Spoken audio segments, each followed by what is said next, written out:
Good afternoon. My name is Andrew Addison Newby. I'm a fourth-generation Washingtonian and a Ward 8 resident. I'm a graduate from Ballou Senior High School, where I received the full academic scholarship to the University of the District of Columbia through the Ward 788 Scholars Program.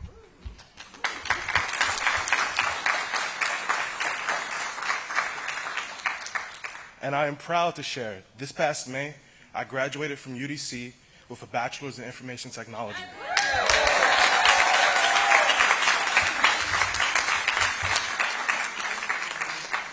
I know I can say that the Mayor Marion Barry Summer Youth Employment Program is a big reason why I'm here today. This is my 7th year participating in SYEP and my 4th year with the Office of the Chief Technology Officer. During my first year interning with Octo, I found my passion in tech, specifically in customer service and tech support, which ended up influencing my direction in college. Over the years, I helped seniors learn to use their devices, which helped me improve my customer service skills. And I have learned the basics of networking, which has inspired me to pursue a career in wireless network engineering. SYEP has also provided professional development like mock interview trainings, supportive mentors who've always had my best interests at heart and assisted with the development of my skills, and networking connects across private and government sectors. I would encourage anyone to participate in SYEP. The possibilities are endless if you are willing to put in the work. In my family alone, both of my brothers are also in SYEP. Matthew is in the Watch Me Code program at Howard University, and Keandre is a junior ranger on Kingman Island. Thank you for the opportunity to share my story. Next, I have the honor of introducing Mayor Muriel Bowser.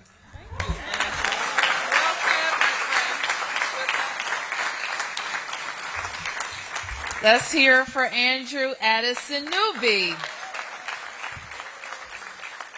What a remarkable story. UDC Firebird, Octo employee, 7 years MB SYEP, and a big brother. So let's hear it again for Andrew. I was proud when I became mayor to officially name the Summer Youth Program for Marion Barry, but also to extend it to young people up to the age of 24. And Andrew is a perfect shining example about why that's important. So I want to say thank you. It wasn't easy back then. But Andrew is a Ballou grad. As he has said, he is the recipient of a full academic scholarship from UDC.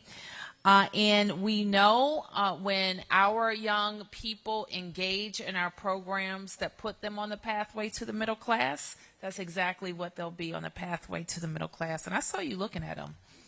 I know you are, Antoine, because you do IT and he does IT. Yes, and so we want all of our young people to open themselves up to these vast possibilities. So last week, as you know, we launched our Summer MB SYEP Youth Program. I want to give a huge shout out to Director Morris Hughes and all of the employees of the Department of Employment Services. It is...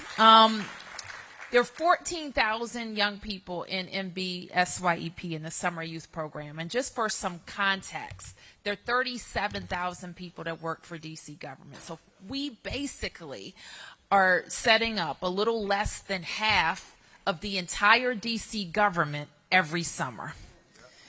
And that is an incredible undertaking. We are pleased that the young people who raised their hands and said they wanted the experience have the experience. We have over 700 employer sites. And we know, and everybody knows when you go around DC, that many people have had their first job. And they will tell you that Marion Barry gave them their first job. So let's hear it for the forever mayor, Marion Barry.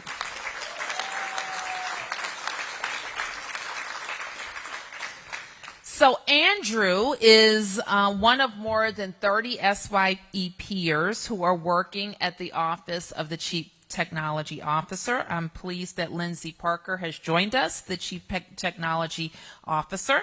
And the young people working at Octo include digital ambassadors who are leading Tech 101 workshops here today. They will spend their summer teaching residents new skills on their phones and on their tablets. And I am just thrilled anytime we can have this intergenerational sharing of information. That's good for our seniors who are here from all over D.C. So let's hear it for our seasoned residents. And I know that our SYEPers are going to share what they know, because they know how to move those thumbs quick and get around and do a lot of things. And so in addition to all that they will do with our seniors, we know that SYEP has charged the team with thinking through how we can help DC residents get connected to good paying careers in DC. And so we're also here to talk about a very important program that I proposed and got funded with this year's budget. We're officially launching our new Career Coach DC program. We are very fortunate to have numerous resources, training programs, and investments to help DC residents earn credentials and get work experiences. We have, however, heard from a number of residents that they need assistance navigating these programs and connecting with the resources that are out there and available. And it's been my experience that no matter what your background is, where you are in your career, how much money you make, how many degrees you have or don't have, you can use a coach. You can use a coach. And so that's why these young people know you can use a coach. And so that's why we have invested $3.4 million to establish the Career Coach DC program. And it will be led by our Workforce Investment Council, and Anna Smith, the Executive Director, is here, and I want to thank you, Anna, for your leadership. There are board members here, Antoine Ford, members of the WIC. If you're here, let's give them a big round of applause. Our goal with these funds is to support at least 5,000 residents annually over the next 2 years. And coaches have already started providing their services. We are offering in-person services, virtual, and hybrid services based on a resident's preferences. So residents can register for career coaching at one of our service locations, or by email, or by calling us, and we will provide that information. Career coach at dcworks.dc.gov, or calling 202-989-1002. And I am also proud to announce that we are going to connect Andrew with a coach, so that the coach, just like he's used SYEP, he is going to try out, if he chooses, coaching services to help him think through all of his next steps. So with that, I'm happy now to turn to Anna Smith to tell you more.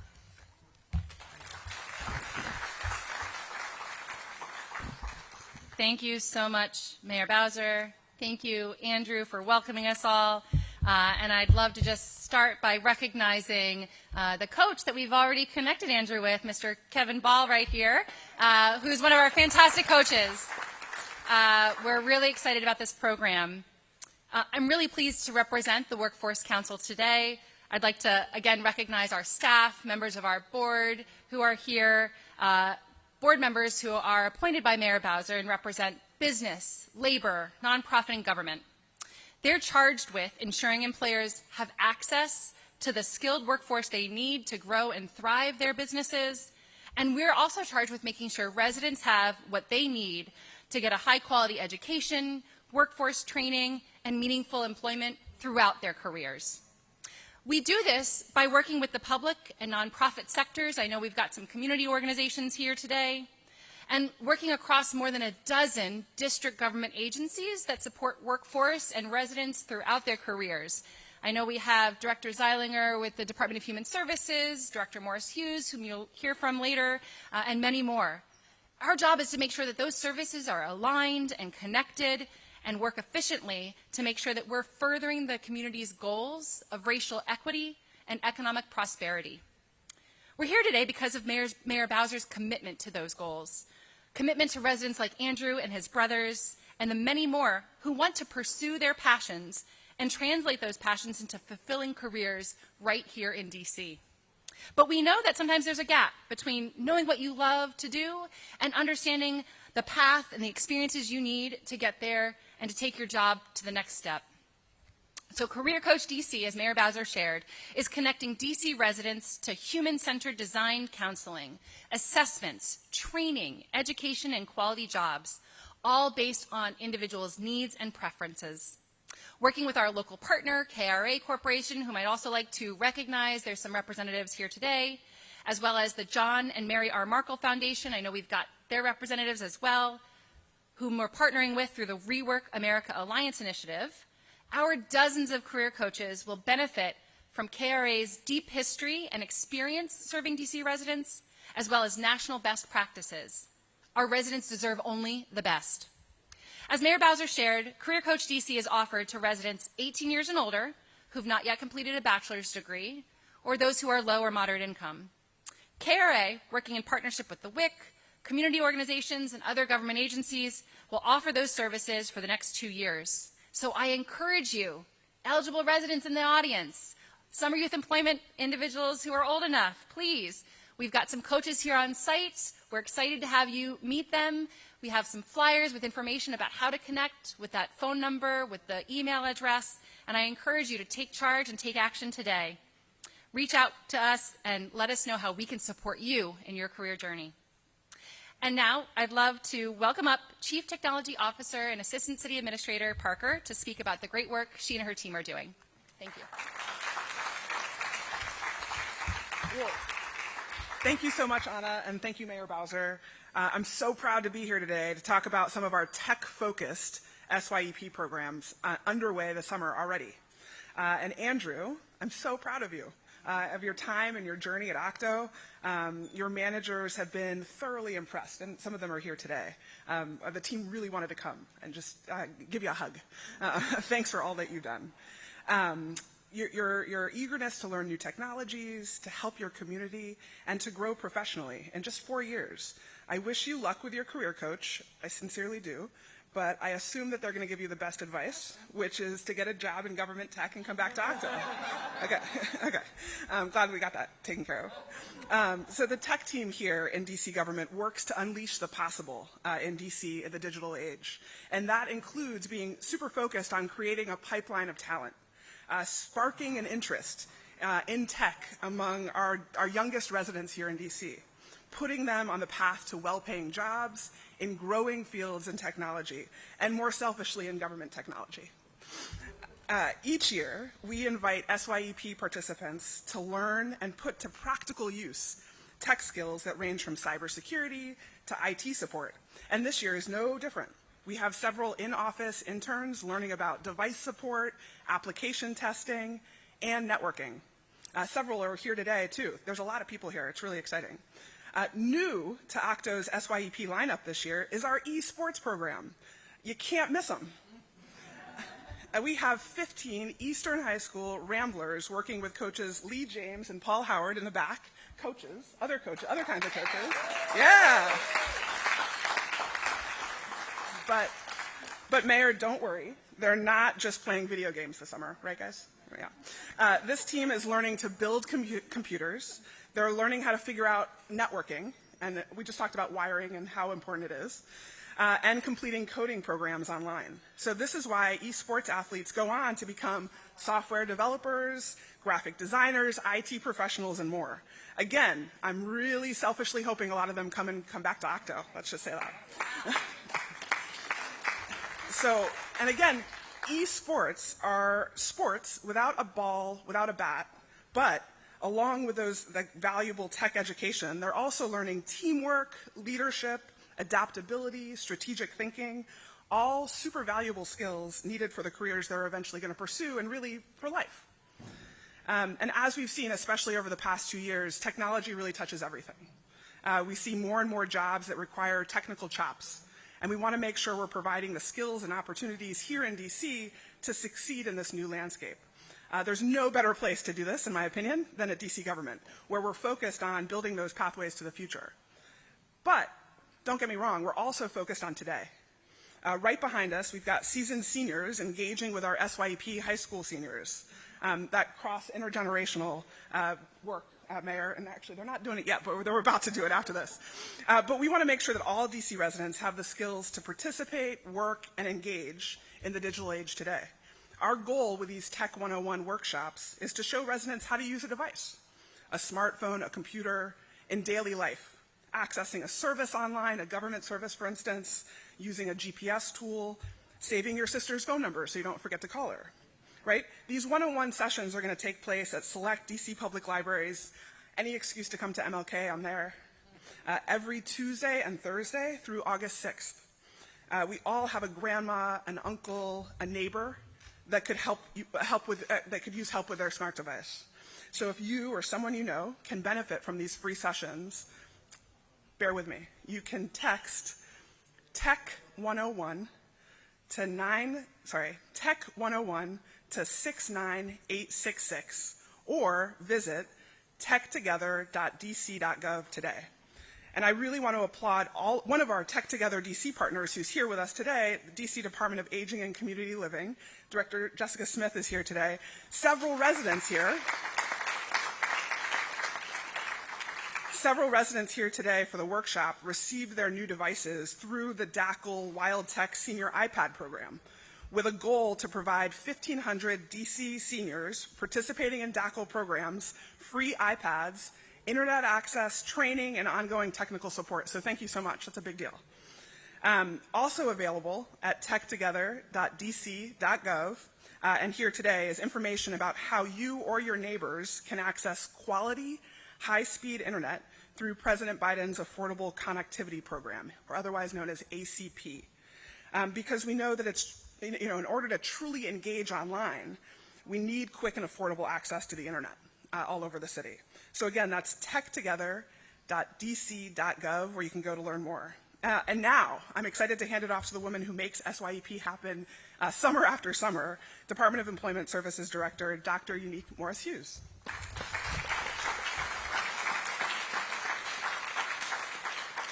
Thank you, ACA Parker. Thank you, our Director of the Workforce Investment Council, Anna Smith, and thank you, Mayor Bowser, for your continued support for the Marion Barry Summer Youth Employment Program. This is our 42nd year of the Marion Barry Summer Youth Employment Program, right? Clap for that, y'all. Y'all still with me? There's a group of people here with yellow shirts on. If you have a yellow shirt on that says Office of Youth Programs, raise your hands, raise your hands. This is the group of people that make sure we don't miss a pay period in SYEP. Because we know for 14,000 young people to be placed in over 700 sites across the district, to not miss a pay period, to do multiple site visits across the summer, to work with parents, teachers, community leaders, businesses. It is no small feat. And so thank you, Office of Youth Programs team led by Associate Director Thene Freeman. Now, some of you may know this. Hopefully you do, but on July 1st, the minimum wage increased. The minimum wage increased to $16.10, but what you may not know, you can clap for that too. Mayor, you know we've been on the fight for 15, and so what you all may not know, wages increased for our MBSYEP participants as well. Clap for that. So I think many of you all have also heard, but the mayor has pushed us to do more, to serve our residents more efficiently, to think bigger, to help more people. And Mayor, I want to thank you for pushing us and really supporting the investment of increasing wages, not just for the Marion Barry Summer Youth Employment Program, but for all of our Department of Employment Services programs across DOES. So now all wages have been increased in all of our programs at DOES. It's a $21 million investment. It's cash that goes directly into our DC residents and participants' hands. Thank you, Mayor, so much for pushing us.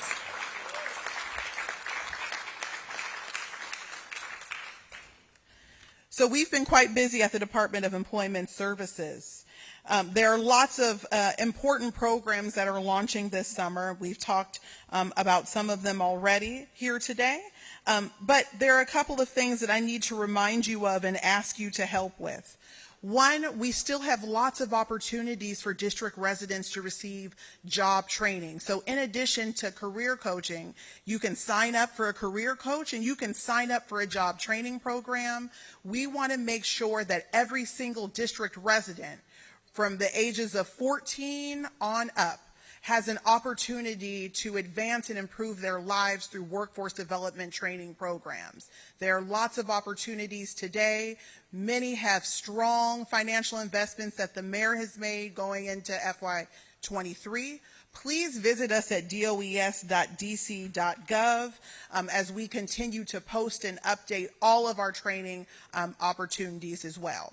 And to all of the young people in this building, please understand the tremendous opportunity for exposure that you have in front of you. Your summer youth employment job, for many of you, will be your first introductory work experience to the world of work. It won't be your last, but it will be a jumping board. And I encourage you all to use this opportunity. Seek coaches, seek mentors, ask questions, start planning for your SYEP application for next year, and start thinking about what you'd like to do in your life and how you can contribute to this world. Thank you so much. We're so excited to be in our 42nd year. Thank you again, Mayor.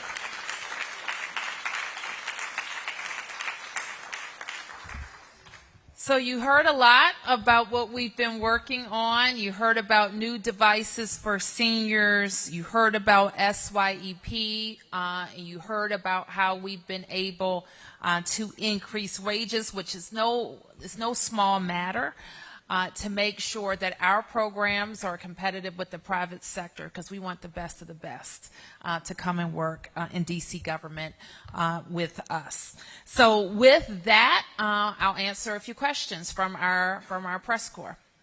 Yes. Hi, Chris Williams, Editor-in-Chief for Southwest Voice, DC's only neighborhood-based social and racial justice newspaper. Has the Bowser administration explored requiring development projects across the city to create internships and apprenticeships?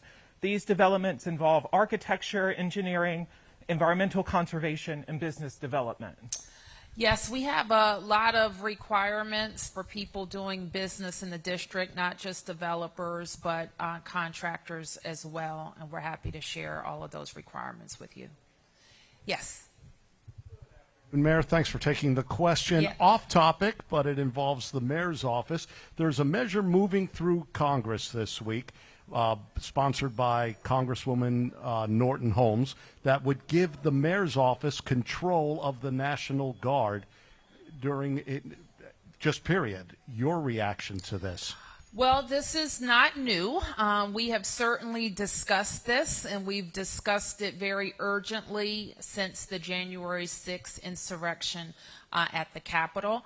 Many people hear DC National Guard, and they think it's DC National Guard, like one of the agencies you just heard from, when in fact the DC National Guard is actually the guard of the President of the United States. So when we need the support of the Guard, like governors across the country who could just call on their state's Guard, we have to request it from the Department of the Army.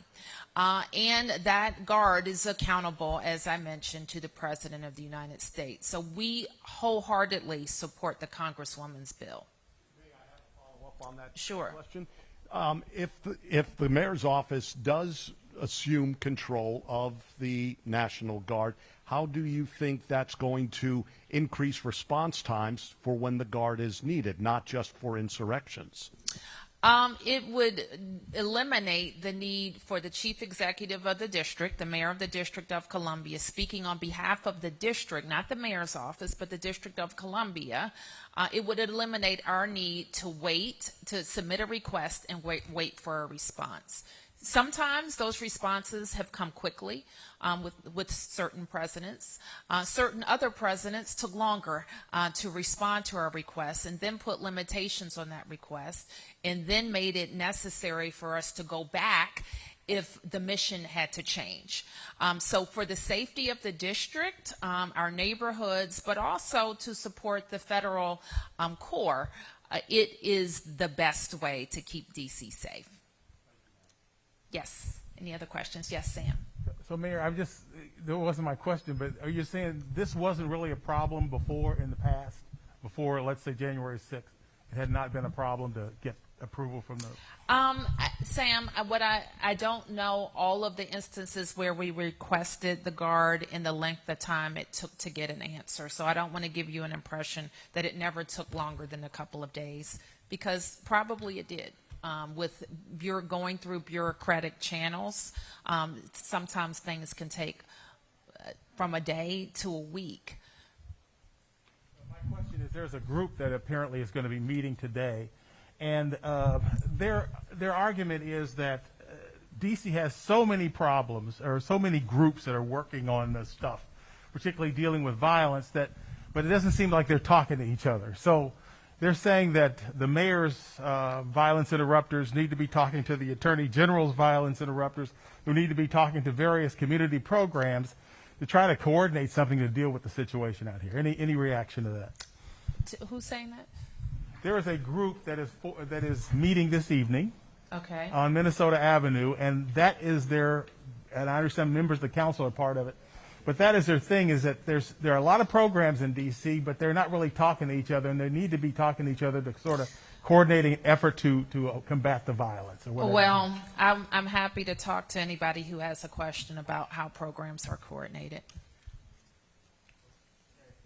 Programs are coordinated. I mean, that's my response. When somebody doesn't know how to interact with programs, we're happy to explain it. Okay. All right. Yes. Two off topics, please. Mayor, first, Dr. Nesbitt, can you tell us, one, when you will announce an interim, what the search will look like for a replacement? And I'm wondering the timing of her announcement. When did she first tell you? Did you know before the primary election that she was going to step down? I did. And why was it not released before the primary? She hadn't determined when she would be stepping down. And then what about a search for, one, a naming of an interim once she does leave, and then the search for a permanent replacement? I expect to announce an interim in the next couple of weeks. And Mark, just like all of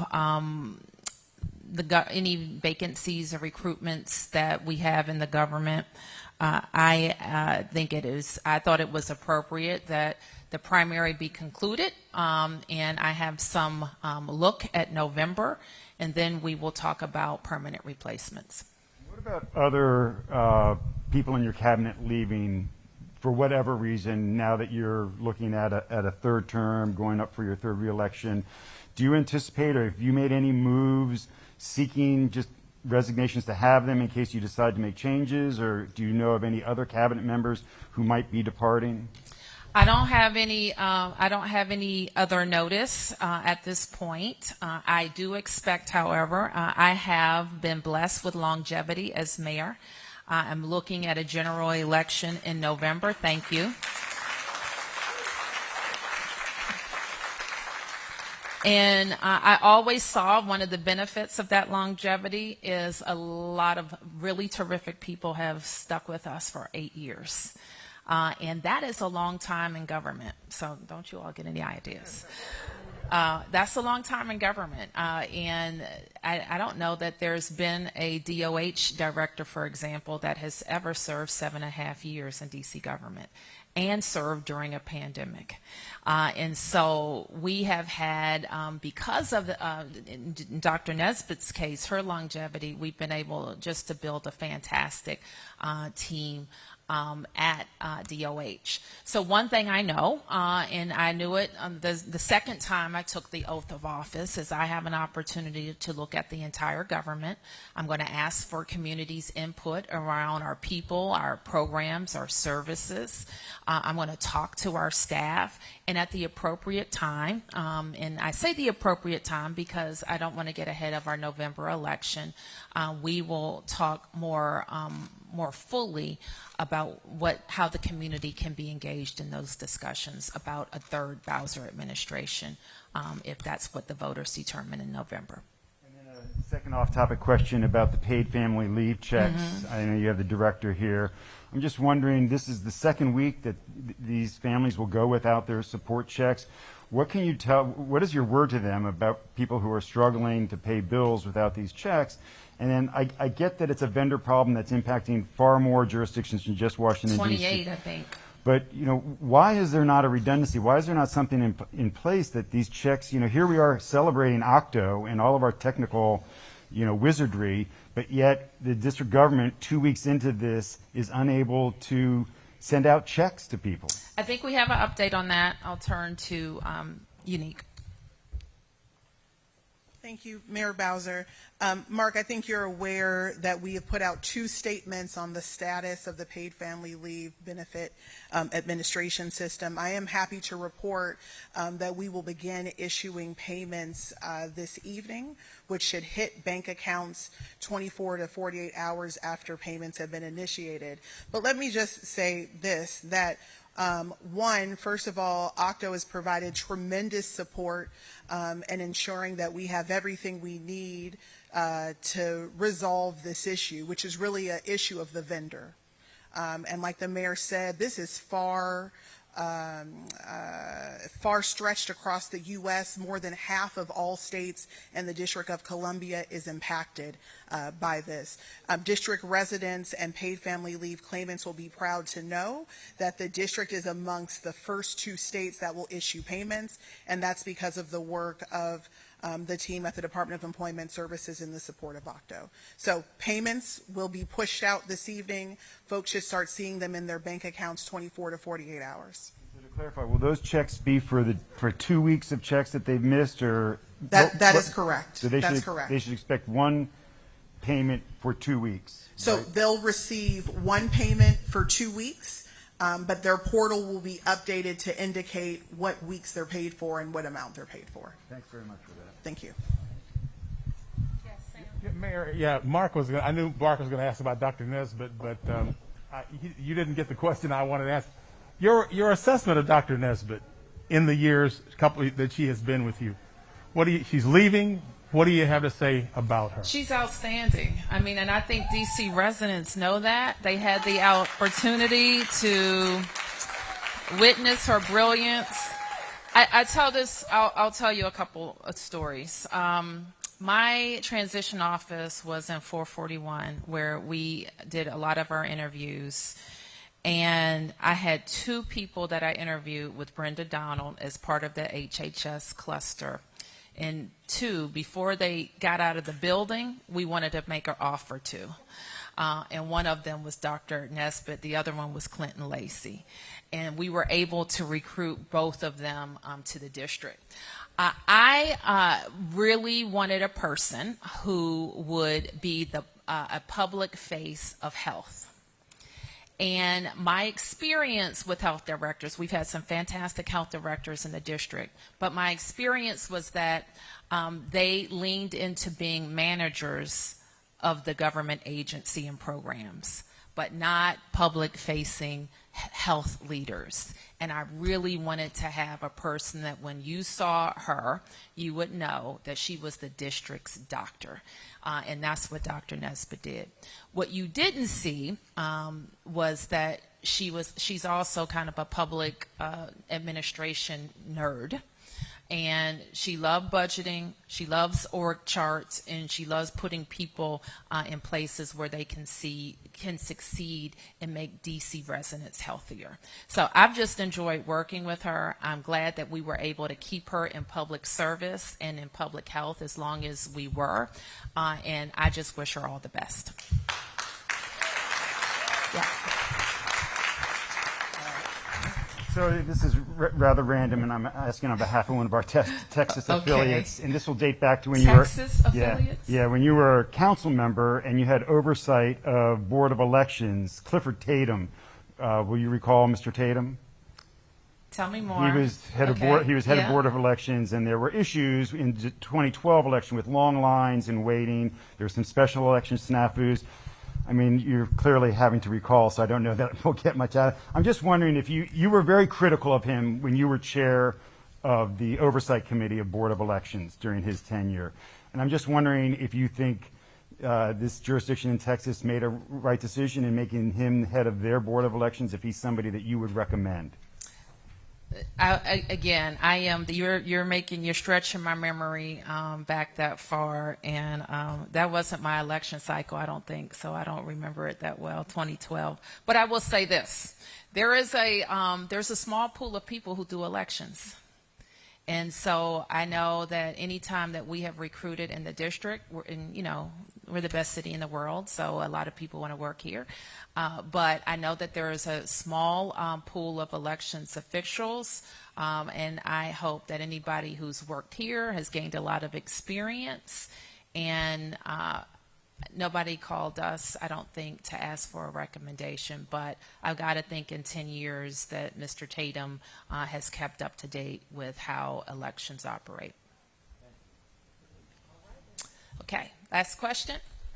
Good morning. I'm with the Black Meta Agency. I'm a mentee of Antoine Ford and his tech firm of 12 years. And we're here to kind of bring a pipeline of BIPOC talent to the metaverse using technology and STEM. And I'm curious as to what your administration and your team are looking at, ways looking at how to incorporate blockchain and new technologies into your curriculum. How and who can I talk to about supporting that? Well, you're ahead of us a little bit if you're talking about DC public schools, and I would encourage you to talk to Chief Technology Officer Parker. This weekend, and we had a great time connecting with the college students there, so we want to connect college students with the school district here to kind of make that pipeline. I got it. Thank you. All right. Yes, last question. Last question. The library here has a wonderful adult literacy division, and I wonder if there is a component of this broad program that you're talking about here today for adult literacy, both for teens who have the same needs and even elders who haven't learned to read well. All right. That's a great question. I don't think that's what we're talking about today, but I will encourage all of the directors present to make sure we're connecting with the resources of the library. And I should mention, and thank you for mentioning it, that we're in our beautiful central library, the Martin Luther King Memorial Library, and I want to thank our DCPL staff. Let's give them a big round of applause. They have been amazing frontline workers during the pandemic, getting open and serving DC residents, and we really appreciate it. So if you haven't had the opportunity to visit your central library, take a moment to walk through. It's really a breathtaking facility. And the last thing I also want to say is sometimes my team surprises me, and I was surprised with our gamers, our video game team at Eastern. And I just want to lean into Director Parker's remarks a little bit. Because we know that our young people, they're interested in different things than we are. And we have to understand what's capturing their attention and how we can amplify it for the rest of their lives. And I was just reading an article, not even yesterday, maybe 2 days ago, about how if our kids are going to be in front of screens, let them be video gaming, because it's teaching them so many other different skills. So I'm pleased that we have an organized effort, we have coaching, and we have this experience for these young people. But it should challenge us to think about all our young people out there when we're saying we're not quite sure which direction we're going. Maybe find out what they like, how we can lean into it, and thank you, and thank you, and let's amplify it for their future skills. Thank you, everybody.